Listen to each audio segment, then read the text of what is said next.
Ligne droite, l'éclairage du jour. C'est vrai que la responsabilité entre l'Europe et la France, quand ça ne fonctionne pas, on a l'impression que c'est toujours un rejet de responsabilité. Et pourtant, ils en veulent toujours plus. Le 25 août dernier, les députés ont voté un transfert de souveraineté à l'Europe en matière de santé. C'était la résolution numéro 661 sur la coordination par l'Union européenne des mesures nationales de gestion de la crise sanitaire. Voilà une belle phrase. Et c'est Éric Vérac qui l'a relevé, justement, cette information. Éric Vérac, qui est haut fonctionnaire, journaliste économique et fondateur du Courrier des stratèges et auteur, d'ailleurs, on vous invitera pour ce livre, du Great Reset, le Great Reset, mythe et réalité, et aux éditions Culture et Racines. Bonjour Éric Vérac. Bonjour Clément. Et pardon pour mon magnifique accent anglais. Je vois ça, oui. C'est un plaisir de vous retrouver, Clément. Oui, moi aussi. Donc voilà, vous avez noté, et franchement c'est vrai que nous on ne l'avait pas remarqué, justement cette résolution numéro 661 du 25 août dernier, qui voudrait donner encore plus d'Europe à l'Europe, alors que pourtant on peut dire qu'elle n'a pas vraiment brillé pendant cette crise de la Covid. On se rappelle en mars 2020 la foire d'Empoigne, les ordonnances d'interdiction d'exportation de Berlin, en France un décret de réquisition, chacun gardait ses matériaux, ses masques, et puis surtout ne partageait pas, alors que l'Italie, elle, avait besoin de matériel médical, de personnel soignant en urgence. Qui sont venus les aider en premier? La Chine et la Russie, mais pas du tout l'Italie et l'Europe. Et pourtant, ou alors justement à cause de ça, l'Europe dit on va faire plus d'Europe. Et ça ne va pas tout à fait dans l'ordre de ce qu'avait annoncé Emmanuel Macron le 31 mars, on l'écoute. Le jour d'après ne ressemblera pas au jour d'avant. Nous devons rebâtir notre souveraineté nationale et européenne. Nous avons commencé avant crise, et vous m'avez souvent entendu vous en parler. Nous avons passé des réformes qui permettent à notre pays d'être plus compétitif. Mais il nous faut retrouver la force morale et la volonté pour produire davantage en France et retrouver cette indépendance. C'est ce que nous commençons de faire avec force courage sur les produits de première nécessité pour cette crise. C'est ce que nous continuerons à faire le jour d'après. Souveraineté. Souveraineté et solidarité. Et oui, souveraineté, c'était le 31 mars 2020, souveraineté nationale, souveraineté européenne, mais souveraineté nationale avant tout. Il avait dit, on va relocaliser, on va redonner plus de force à la France, et pourtant aujourd'hui, on a l'impression qu'il a oublié cette souveraineté nationale, Éric Vérac. Alors, en fait, quand vous écoutez ces propos, et c'est vrai que vous faites bien de les rediffuser, parce que il s'éclaire rétrospectivement. Il parle de souveraineté française et européenne. Oui. Et en fait, il a oublié un des mots, il a oublié la française.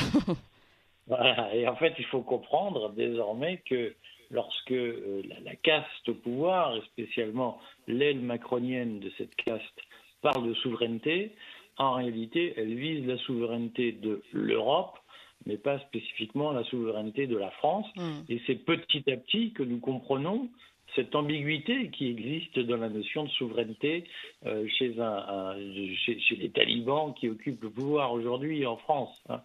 Et de fait, pour être précis, la résolution donc, est un appel, ce n'est pas une loi, donc on n'a pas acté aujourd'hui des changements dans nos codes pour déplacer vers l'Europe le pouvoir de décision en matière de santé, mais c'est un appel à le faire et un message envoyé au Parlement européen pour dire la France est d'accord pour que l'Europe s'empare, notamment dans les traités, puisqu'il est question de modifier les traités, s'empare d'une part plus importante de la santé. Et ce qu'il faut comprendre, c'est qu'aujourd'hui, il y a une espèce de fuite en avant de la part de cette caste qui domine la société, une fuite en avant vers le multilatéralisme qui est très Great Reset compatible. Vous m'avez fait l'amitié de citer mon livre en introduction.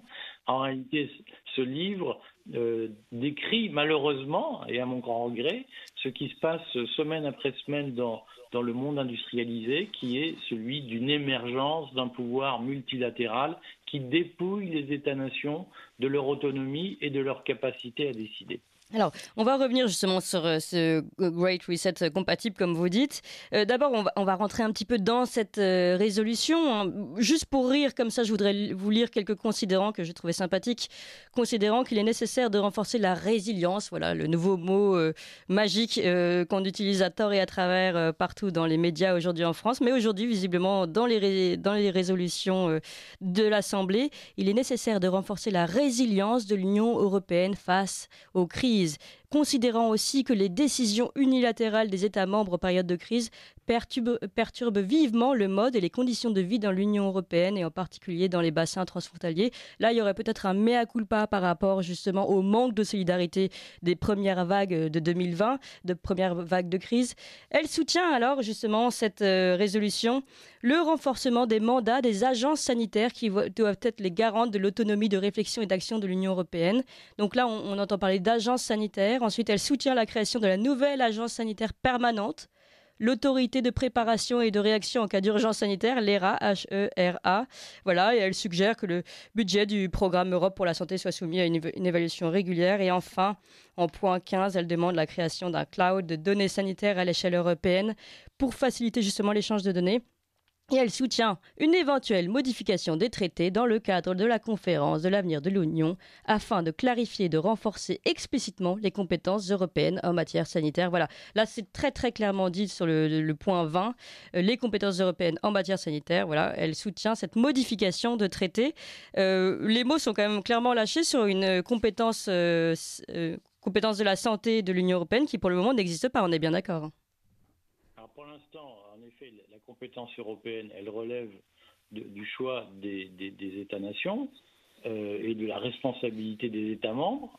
Simplement, l'Union européenne a un pouvoir d'indication, d'une certaine façon, notamment sur les autorisations de mise sur le marché des médicaments, qui est une compétence de l'Agence européenne du médicament. Et là, je crois que ce qui est intéressant dans la résolution qui a été adoptée, c'est ce qu'elle suggère, à savoir qu'on va mettre en place des politiques de gestion d'épidémie qui éclatent au niveau européen, et notamment pour permettre aux laboratoires pharmaceutiques de négocier leurs prix, leurs contrats, leurs tarifs avec une seule agence plutôt qu'avec 27 États membres. C'est ça, il faut comprendre que la justification du multilatéralisme, c'est d'abord d'apporter une simplification au lobbying économique des grands laboratoires. Moi, ce qui me semble intéressant, c'est que cette agence, ce sera une agence de gestion des crises sanitaires, pour aller vite. Ça veut dire que l'Union européenne, aujourd'hui, anticipe d'autres crises sanitaires ou anticipe une perpétuation de la crise sanitaire actuelle. Et le message qui nous est envoyé n'est pas seulement que les États membres vont perdre encore plus de souveraineté sur des sujets fondamentaux comme la santé, c'est que surtout l'Europe va être la puissance qui va gérer la perpétuation de l'urgence sanitaire que nous connaissons. Quoi qu'il en coûte, vous savez, des ministres ont déjà dit nous en avons pour plusieurs années. Bruno Le Maire a dit nous en avons pour plusieurs années de crise sanitaire. On voit bien que l'ambition aujourd'hui est d'utiliser, de prolonger au maximum la crise sanitaire. Et chacun appréciera la gravité de cette crise, bien évidemment. Mais l'ambition est de la prolonger pendant plusieurs années pour, d'une façon ou d'une autre, optimiser la domination des peuples par la caste, c'est-à-dire vous voyez bien que nous vivons dans un monde où des mesures d'urgence sont prises pour limiter au maximum les libertés et pour limiter au maximum la cohésion spontanée des citoyens entre eux et leur capacité à résister aux mesures autoritaires qui sont imposées par les gouvernements. D'après ce que vous dites, en fait, on entérine un régime de crise au niveau européen. Mais ce qui est aussi intéressant, c'est que donc là, d'un seul coup, l'Europe gagnerait ce domaine de la santé. Mais en fait, on a l'impression que justement, ça a déjà été fait, puisque la Commission européenne, c'est elle qui a négocié pour l'achat des vaccins. Enfin, négocier, c'est un grand mot, puisque la négociation n'a pas été des plus brillantes, il me semble, mais c'est quand même elle qui s'en est occupée. Alors, à quel titre ? Alors, c'est parce que l'Agence européenne du médicament est l'agence compétente pour délivrer les autorisations de mise sur le marché, au titre du droit du marché d'ailleurs, du marché unique. Et il a été décidé à l'époque, et ce n'était pas forcément une compétence communautaire, on aurait pu imaginer que chaque pays achète, négocie les lots de vaccins, ou d'autres d'ailleurs, les lots de vaccins à acheter pour chaque pays, chaque État membre. Chaque État membre aurait pu le faire. Il a été décidé à l'époque que ce soit la Commission européenne qui le fasse pour des soucis de facilité de négociation des tarifs. On sait tous, et Le Monde, le grand journal complotiste, a produit en début d'année une excellente enquête sur la façon très opaque dont cette négociation a été menée, et notamment sur les pressions qu'exerçait la présidente de la Commission auprès de l'Agence européenne du médicament. Il est très probable qu'il y ait eu des interactions en coulisses entre qu'on va appeler conflit d'intérêts, mais je n'ai pas de base factuelle sérieuse pour étayer cette expression. Mais il est très probable qu'il y ait eu des interactions en coulisses entre la présidente de la Commission européenne, la commissaire européenne à la santé qui est chypriote, qui est Madame Kyriakides, qui elle-même a un mari qui fait l'objet d'une procédure pour corruption dans son pays, et les laboratoires pharmaceutiques. Et cette histoire-là, bien entendu, la presse subventionnée, dont vous ne faites pas partie, évite de les évoquer en considérant que nous sommes dans le monde des bisounours et que l'Europe est forcément une instance qui échappe à toute forme de corruption. Oui, bien sûr. En plus, on a remarqué que les termes de contrat sont restés encore très, très opaques, que même les parlementaires européens n'ont pas eu l'occasion de voir les contrats en entier, puisqu'il y avait certaines parties qui étaient gommées, effacées. On a vu aussi que le prix des vaccins évoluait et changeait du tout au tout en fonction d'un pays à l'autre, et que l'Europe a visiblement été la grande perdante de cette histoire, avec un tarif 10 fois supérieur au prix de revient, je crois. Et alors, autre point intéressant, ce sont donner toujours plus de pouvoir aux agences de santé. On a quand même remarqué que les agences régionales de santé au niveau régional déjà étaient complètement déconnectées de la réalité et qu'elles n'ont pas brillé par leurs compétences, tandis que justement les soignants qui, eux, étaient sur le terrain ont montré des ressorts d'énergie. Et là, on fait la même chose au niveau encore plus déconnecté, au niveau européen. Est-ce que c'est rassurant, ça ? Oui. En fait, il faut comprendre qu'il y a aujourd'hui une stratégie dans la caste mondialisée qui nous domine. Il y a une stratégie de neutralisation le plus possible des pouvoirs locaux, des capacités d'initiative locale. Et il y a une volonté de transfert systématique de toute forme de pouvoir de décision vers des agences qui sont contrôlées par des fonctionnaires, par des bureaucrates, qui sont intégrés à la logique du multilatéralisme et donc qui obéissent au pouvoir venu d'en haut, qui est un pouvoir de commissaire, un pouvoir de fonctionnaire, et qui sont supposés vider de leur contenu toute capacité de décision locale. Alors, ce qui est d'ailleurs contraire au principe initial de l'Union européenne qui se voulait subsidiaire, donc on élevait vers le niveau supérieur que ce que le niveau inférieur n'était pas capable de faire. Et aujourd'hui, on fait l'inverse, et il y a bien une stratégie de confiscation du pouvoir qui, moi, me semble être directement inspirée par la volonté, d'une façon ou d'une autre, d'entrer en relation étroite dans un capitalisme de connivence avec les grands acteurs économiques capables, d'une façon ou d'une autre, d'imposer leurs produits au niveau du marché européen. Alors, c'est ce que vous avez appelé tout à l'heure le Great Reset compatible. Alors, pour parler français, le grand effacement. La grande réinitialisation. La grande réinitialisation compatible. Donc, alors, en quoi, justement, c'est compatible, justement, toutes ces mesures et donc plus d'Europe au niveau de la santé, en quoi c'est compatible avec cette grande réinitialisation ? Alors, il faut rappeler que la grande réinitialisation, c'est le produit de Klaus Schwab et Thierry Malray, qui sont les fondateurs, en tout cas Klaus Schwab, fondateur du Forum de Davos.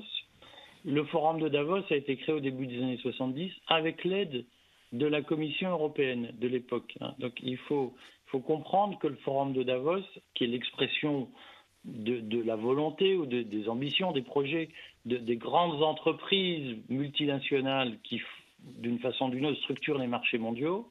Le Forum de Davos, pendant 40 ans, a été un porte-parole du libéralisme, ce qu'on appelait le libéralisme, c'est-à-dire la libéralisation des marchés et souvent leur régulation par des normes multilatérales. Mais il a été surtout le porte-parole de, petit à petit, la perte de pouvoir des États-nations et leur grand remplacement, si j'ose dire, par des ensembles multilatéraux comme la Commission européenne. Il faut comprendre qu'il y a une idéologie du multilatéralisme européen qui a été portée notamment par des grandes entreprises, convaincues, si vous voulez, qu'il fallait une seule norme au niveau européen, une seule norme de marché pour faciliter les échanges et une norme négociable auprès d'une seule instance pour faciliter le lobbying auprès de cette instance.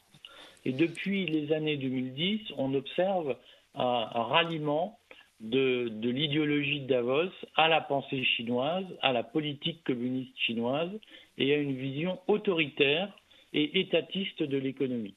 Et dans ce cadre, le Great Reset propose d'utiliser la pandémie de Covid pour transformer nos économies et repasser à un modèle dirigiste, planificateur, avec un pouvoir d'État fort qui serait notamment capable de mettre entre parenthèses les oppositions politiques.